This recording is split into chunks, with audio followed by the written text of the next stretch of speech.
Hello everyone and welcome back to our last read aloud of Esperanza Rising. I'm Mr. Turner with Turner's Tutoring, and let's go ahead and get into this. Las Uvas, grapes. Miguel was the only one who could have taken the money orders. No one doubted that. Alfonso apologized to Esperanza, but Mama graciously said that Miguel must have needed the money to get to Northern California. Alfonso promised the money would be paid back, one way or another, and Esperanza knew it would be, but she was angry with Miguel. How dare he go into her valise and take what was not his, and after all her hard work? Mama seemed to get a little stronger every day, although she still took many naps. Hortensia was happy that she was eating well, and every day Esperanza brought home just picked fruit to tempt her. A few weeks later, Esperanza stood on the shed dock in the morning and marveled at the peaches, plums, and nectarines that poured into the shed. "How will we ever sort them all?" she asked. Josefina laughed. "One piece at a time, it gets done." They started with the small white clingstone peaches and then the larger yellow Albertas. Mama loved the white peaches, so Esperanza set aside a bag for her. Then after lunch, they sorted the flaming gold nectarines. Later that afternoon, they would still have to sort a few bushels of plums. Esperanza loved the elephant heart plums, mottled green on the outside and blood red on the inside. They were tangy and sweet at the same time. She stood in the midsummer sun during her lunch break and ate one, bent over so the juice wouldn't run down her chin. Josefina called to her. "Mira," she said. "Look, there's Alfonso. What is he doing here?" Alfonso was talking to one of the supervisors. He had never left the fields in the middle of the day and come to the sheds. "Something must be wrong," said Esperanza. "Maybe it is the babies," said Josefina, and she hurried toward him.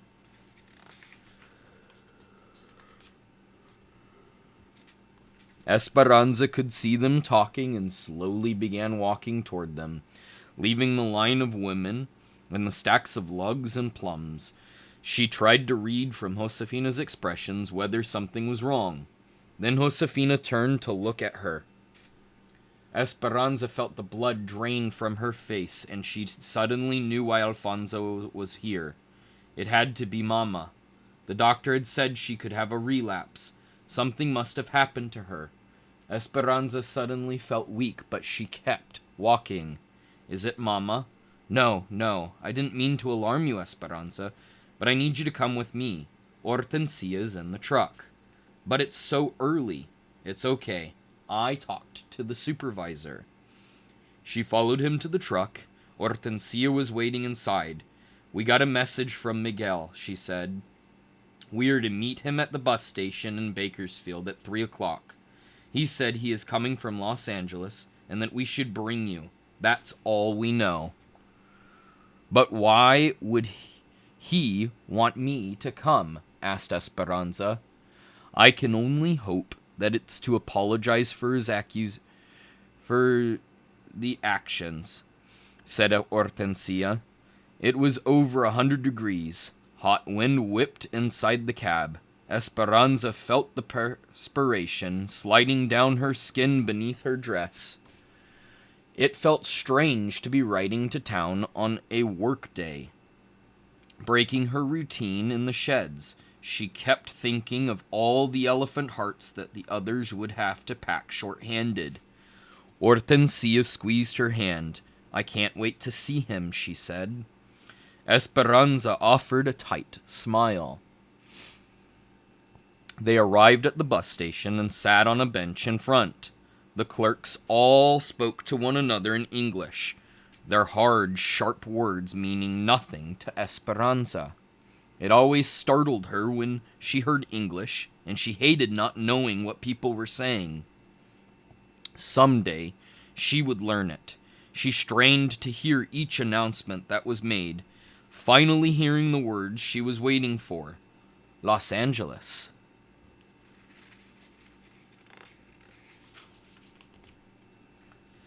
A silver bus turned the corner and pulled into the bay in front of the station. Esperanza searched through the passengers seated on the bus, but couldn't see Miguel. She and Hortensia and Alfonso stood up and watched everyone get off, and then finally, there was Miguel standing in the doorway of the bus. He looked tired and rumpled, but when he saw his parents, he jumped from the steps, grabbing his mother and hugging her, then his father, clapping him on the back. He looked at Esperanza and smiled. "I have brought you proof that things will get better," he said. She looked at him, trying to be angry. She didn't want him to think she was glad to see him. "Did you bring back what you have stolen?" "No. But I brought you something better." Then he turned to help the last passenger from the bus, a small, older woman trying to get down the steep steps. The sun reflecting off the shiny bus glinted in Esperanza's eyes. She shaded them with her hand, trying to imagine what Miguel was talking about. For a moment, she saw un fantasma, a ghost of Abuelita, walking toward her, with one arm reaching out to her and the other pressing on a wooden cane. "Esperanza," said the ghost. She heard Hortensia suck in her breath. Suddenly, Esperanza knew that her eyes were not deceiving her. Her throat tightened, and she felt as if she couldn't move. Abuelita came closer. She was small and wrinkled, with wisps of white hair falling out of her bun at the back of her head. Her clothes looked mussed from travel, but she had her same white lace handkerchief tucked into the sleeve of her dress, and her eyes brimmed with tears. Esperanza tried to say her name, but couldn't. Her throat was cramping from her emotions. She could only reach out for her grandmother and bury her head in the familiar smell of face powder, garlic, and peppermint. "Abuelita, Abuelita," she cried. "Aquí estoy. I am here, mi nieta. How I have missed you."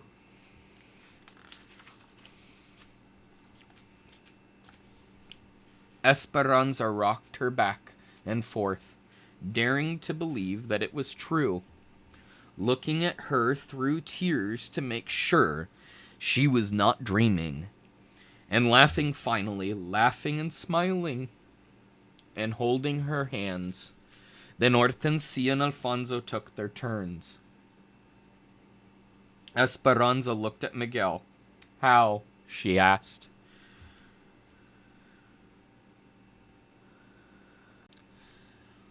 "I needed to have something to do while I waited for work, so I went for her." After they pulled into camp, they escorted Abuelita into their cabin, where they found Josefina, Juan, and the babies waiting. "Josefina, where's Mama?" "It was warm, so we settled her in the shade. She fell asleep. Isabel is sitting with her. Is everything all right?"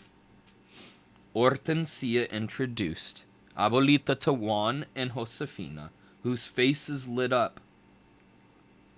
Esperanza then watched her grandmother look around the tiny room that now held pieces of their new life. Isabel's pictures on the wall, a bowl of peaches on the table, the baby's toys underfoot, Papa's roses, and a coffee can. Esperanza wondered what Abuelita thought of the sad conditions, but she just smiled and said, "Please take me to my daughter." Esperanza took Abuelita's hand and led her toward the trees. She could see Mama reclining in the shade near the wooden table. A quilt was spread on the ground nearby, where the babies usually played. Isabel was running back from the vineyard, her hands full of wildflowers and grapevines. She saw Esperanza and ran toward her and Abuelita. Isabel stopped in front of them, her face flushed and smiling. "Isabel, this is Abuelita." Isabel's eyes widened and her mouth popped open in surprise. "Do you really walk barefoot in the grapes and carry smooth stones in your pockets?" Abuelita laughed, reached deep into the pocket of her dress, pulled out a flat, slick stone and gave it to Isabel. She looked at it in amazement, then handed Abuelita the wildflowers. "I think you and I will be good friends, Isabel. Yes?"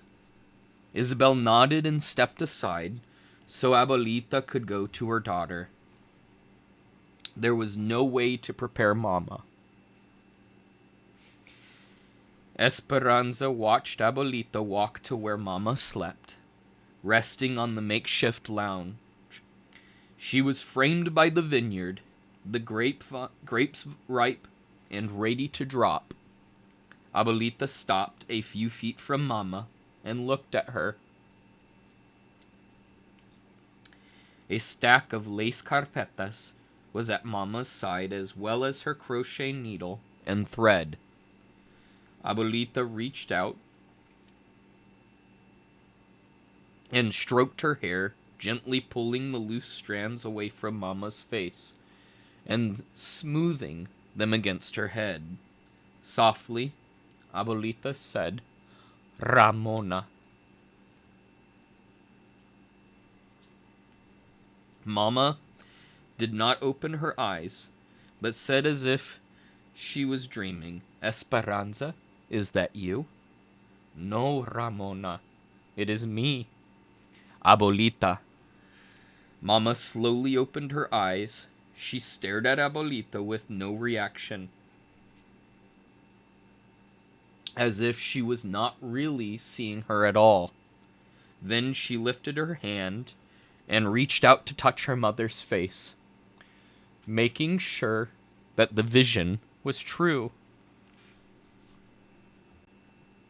Abuelita nodded. "Yes, it is me. I have come." Abuelita and Mama uttered no words that anyone could understand.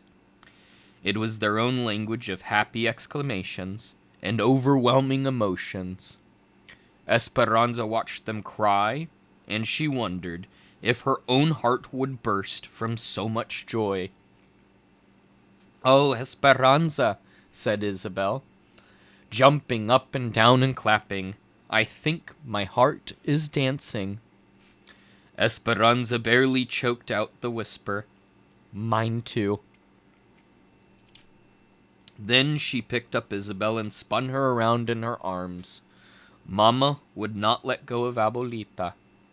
She scooted over and made Abuelita sit next to her and held on to her arms as if she might disappear.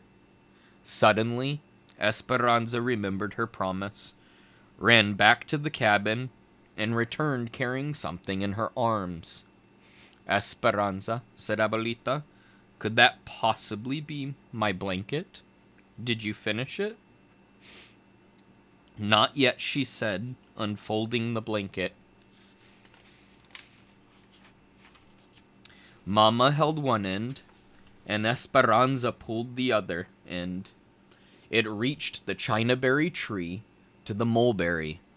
It could have covered 3 beds. They all laughed. The yarn was still connected, waiting for the last row to be finished. They all gathered on the quilt and at the table.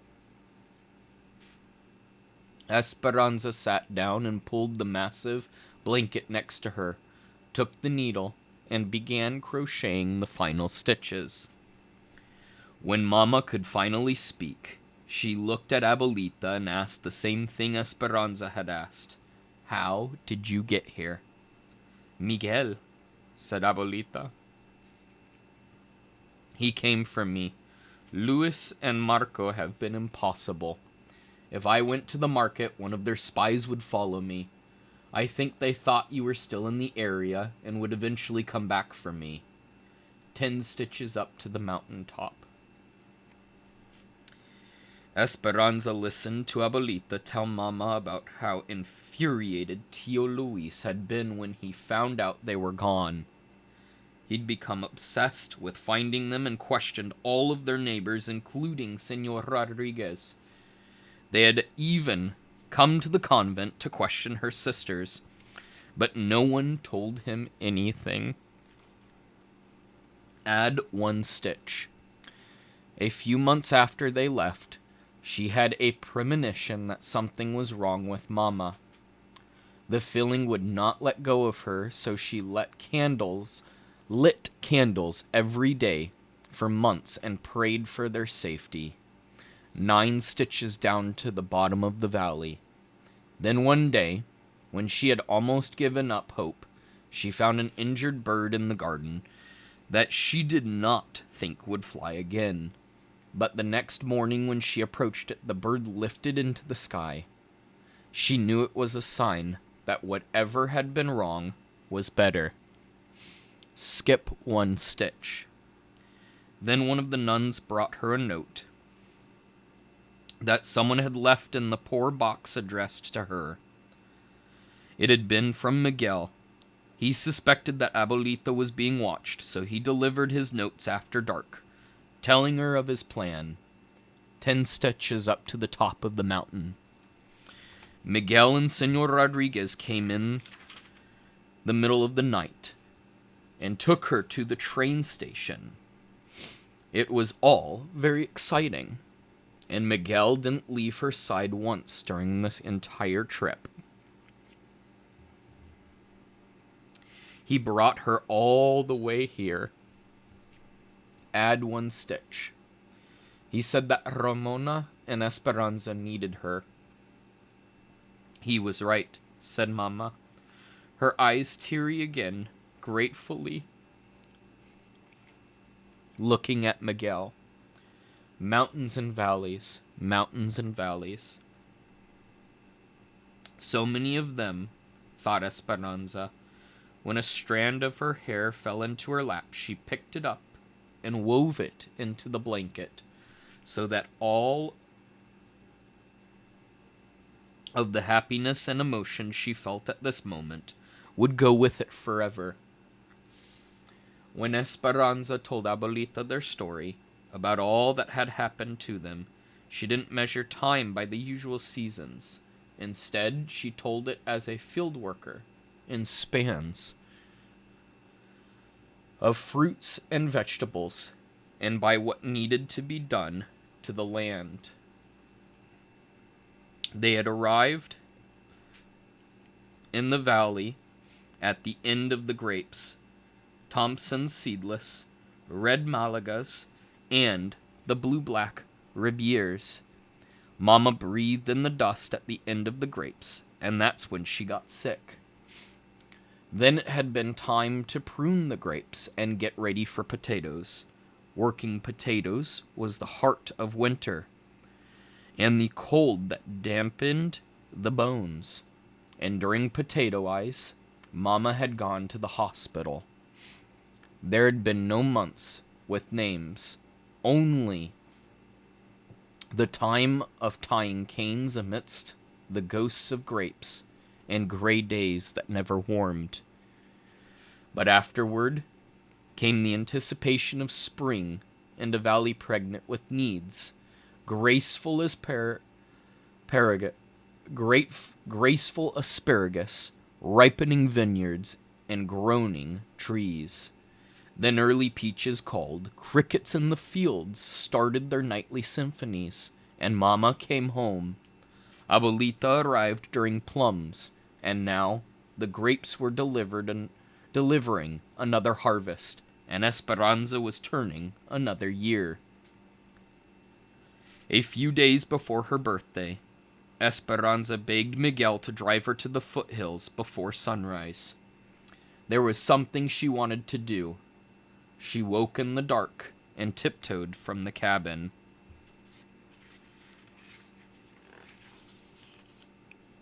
They followed the dirt road that headed east and parked when they could go no further. In the gray light, they could see a small footpath to a plateau. When they got to the top, Esperanza looked out over the valley. The cool, almost morning air filled her senses. Before she could see the white roofs of the cabins in straight rows, the fields beginning to take form, and over the eastern mountains, a hopeful brightening, she bent over and touched the grass. It was cool but dry. She lay down on her stomach and patted the ground next to her. Miguel, did you know that if you lie on the ground and stay very still, you can feel the earth's heart beating? He looked at her skeptically. She patted the ground again. Then he lay down as she was facing her. Will this happen soon, Esperanza?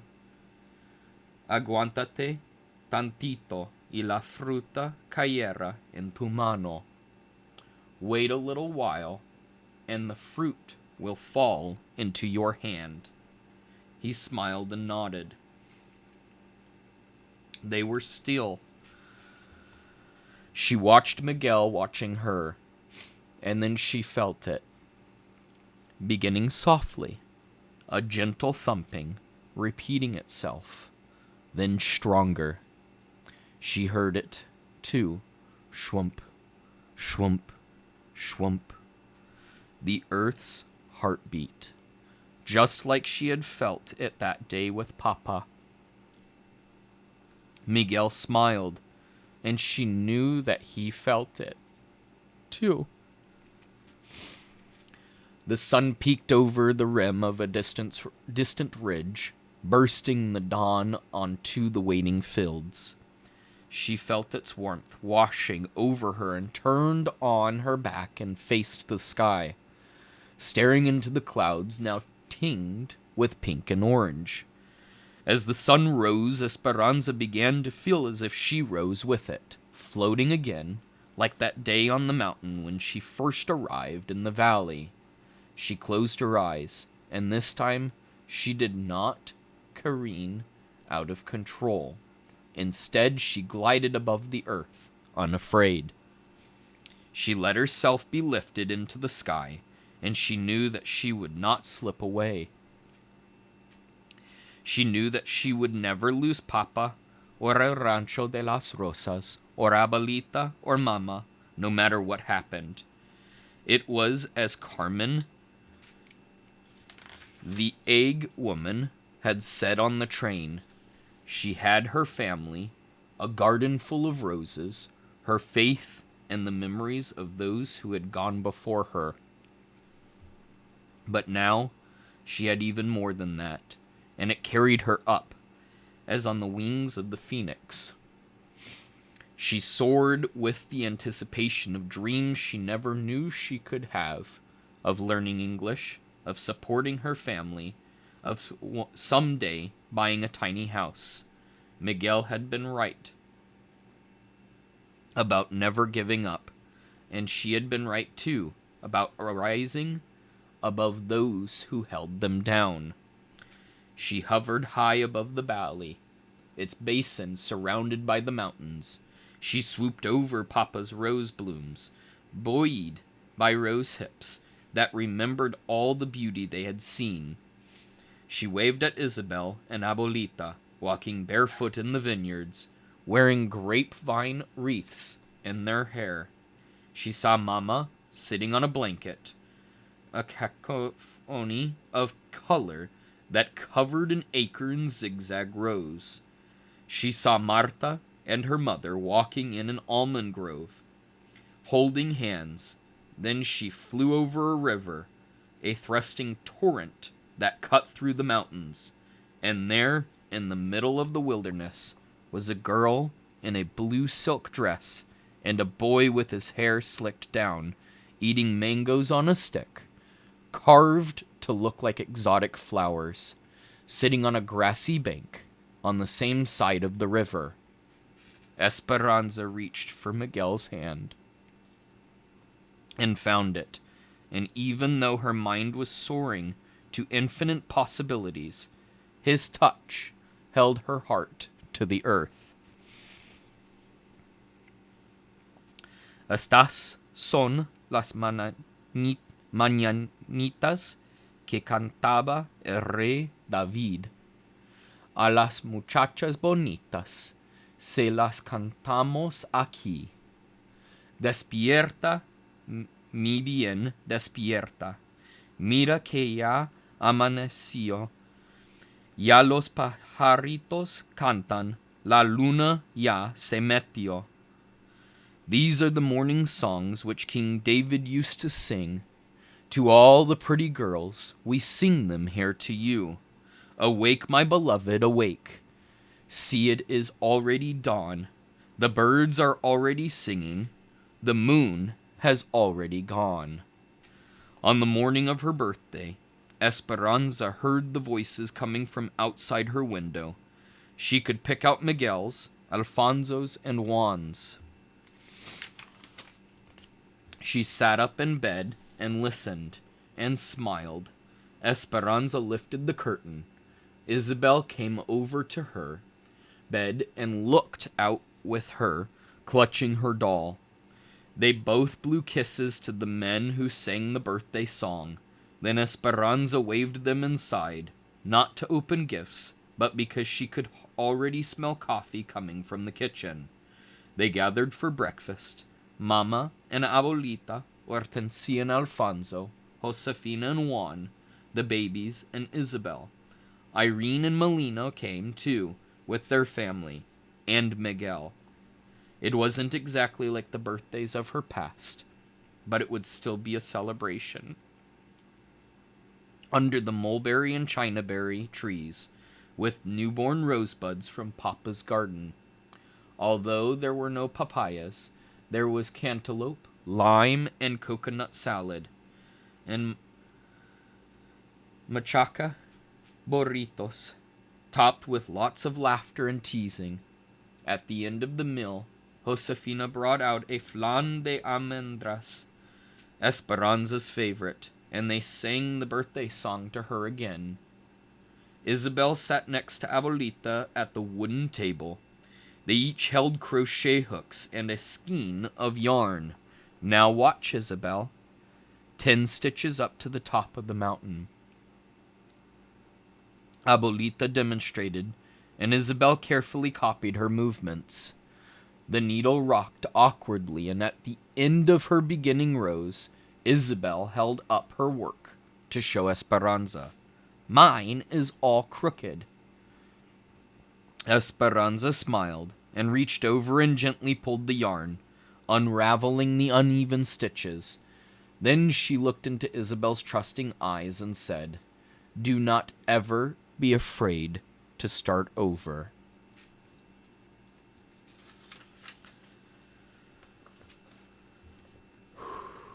Thank you for joining me for the last read aloud of such an amazing book. If you enjoyed these videos, please like and subscribe.